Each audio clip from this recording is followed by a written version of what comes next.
Today's podcast is brought to you by Audible. Get a free audiobook download and 30-day free trial at audibletrial.com/new music industry. Over 180,000 titles to choose from for your iPhone, Android, Kindle, or MP3 player.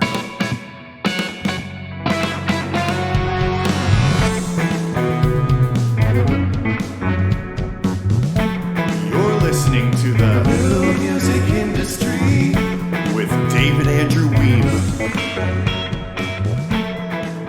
First and foremost, happy holidays, Merry Christmas, and Happy New Year. I hope you're spending plenty of time with loved ones, eating loads of delicious foods, resting generously, and enjoying giving and receiving gifts. I've talked about several productive things you can do during the holiday season in a much earlier episode, so if you need a refresher on that, go back to episode 23 of the podcast. This holiday season, I don't want to give you more to do. Instead, I thought I would put together a series of episodes that would leave you with some important things to reflect on and think about. 2020 is just about here, and the last thing we want to do is let it drift by and be just another year. It's the last thing I want for you, and honestly, it's the last thing I want for me. We want to make 2020 the best year we've ever had because wins tend to stack. It's easier to stack your wins than to start from a place of failure and try to build wins on top of it. As music entrepreneurs, we must recognize that we are leaders, and leaders need to stay ahead of the 8-ball. We need to be conscious of the kinds of leaders we are, the leaders we are to ourselves, as well as the leader we are to others. In 2019, I made plenty of mistakes and dropped too many balls to mention.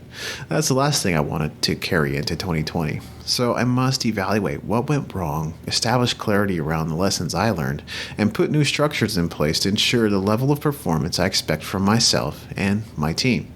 That's part of my responsibility as a leader.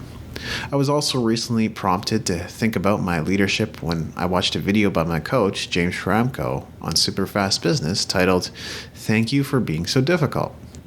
If you'd like more context for this episode, I would suggest taking a moment to watch this quick 2-minute video. You'll find the link in the show notes at musicentrepreneurhq.com. The key point of this video is that adversity shapes who we are.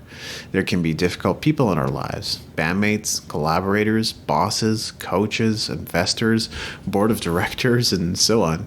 But there's a lot we can learn from difficult people. We can learn about how not to act as a leader. And these experiences also shape who we are. So after watching this video, I started asking myself, what kind of leader am I? I take pride in squeezing a lot out of my days, yet I can also see areas where I could improve. For most of 2019, I didn't maintain a consistent routine. There were some days that I didn't even start work until noon when I intended to start much earlier. I fell behind on several projects that ended up further on the back burner than I'd ever intended. I said that my health was important to me, and I still often abused caffeine, didn't exercise as often as needed, or ate badly. I could go on. The key is that I started thinking about what kind of leader allowed this to happen. And that also had me looking at who I was to others, because I figured that would offer some clues as to who I was to myself. First, I began to see that I was forgiving of myself. And we all know how important that is. The National Science Foundation found that the average person has about 12,000 to 60,000 thoughts per day, and of those, 80% are negative and 95% are repetitive. This could be one of the reasons positive thinking alone does nothing. It takes monumental effort just to maintain it. So that had me thinking how I could talk to myself in a way that was positive yet firm, so that I would start on time and I wouldn't let things slip through the cracks. If I could be a positive and firm leader for myself and others, I would be able to achieve more and be less wishy-washy about decisions I need to make. Next, in addition to being forgiving, I could also see that I was cynical and resigned. With each passing year where things don't go right, it's easy to feel like you're failing, and no matter how hard you try, you end up feeling like you're getting nowhere. The problem with that is that you can end up taking your foot off the gas pedal without even thinking, and when you do that, you naturally make less progress than you did the year before. Worse, you don't even notice it. You end up stopping by the side of the road, smelling the roses, and engaging in the sights. And we all need to do that occasionally, but if you don't keep your eyes on the prize, you'll never achieve what you set out to do. So that had me thinking about how I could maintain a childlike enthusiasm for my projects in 2020. It had me thinking about how I could look at it as if it was a clean slate so that I could maintain consistency. If I could unload my baggage from the past and look at 2020 as a free year, surely I could bring optimism to everything I do. So those are a couple of areas where I'm looking. I don't know what kind of year you had or what kind of leader you were to yourself and others in 2019, but I want you to spend some time thinking about it because your leadership is the ceiling on everything in your business. Whether it's traffic, revenue, email subscribers, social media followers, or some other metric, whatever growth you experienced or didn't experience is 100% reflective of your leadership. That being the case, we can't afford not to invest in ourselves as leaders. If we don't grow, how can we expect our revenue, business, or following to grow? It simply won't. So I urge you to invest in yourself in 2020. Identify your struggles and purchase solutions that will help you solve those problems. Stop hunting around for free information on everything. Free information is not free at all. It costs you time, and your time as a leader is incredibly valuable. Further, you end up having to put together all the puzzle pieces yourself, and you could still end up with costly knowledge gaps. Long term, it's more costly to spend nothing on yourself than it is to spend money on a solution now to move things forward.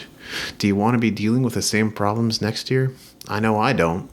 Between 2018 and 2019 alone, I put well over $3,000 into my ongoing self-education. I still have struggles, which means I will be putting just as much, if not more than that amount, into my personal development in the next 2 years. So let's get excited about growing again. Let's not give in to cynicism and resignation. If you're ready to invest in yourself, I would love for you to pick up a copy of my 4th book, Start Your Year the Right Way.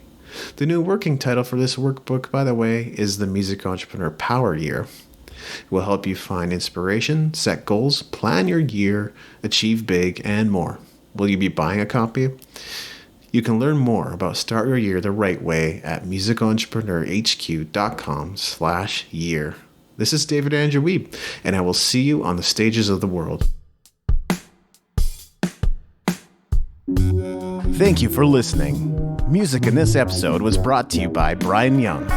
Wherever you're listening to this right now, please consider leaving a 5-star review and comment to help us get the word out about the podcast.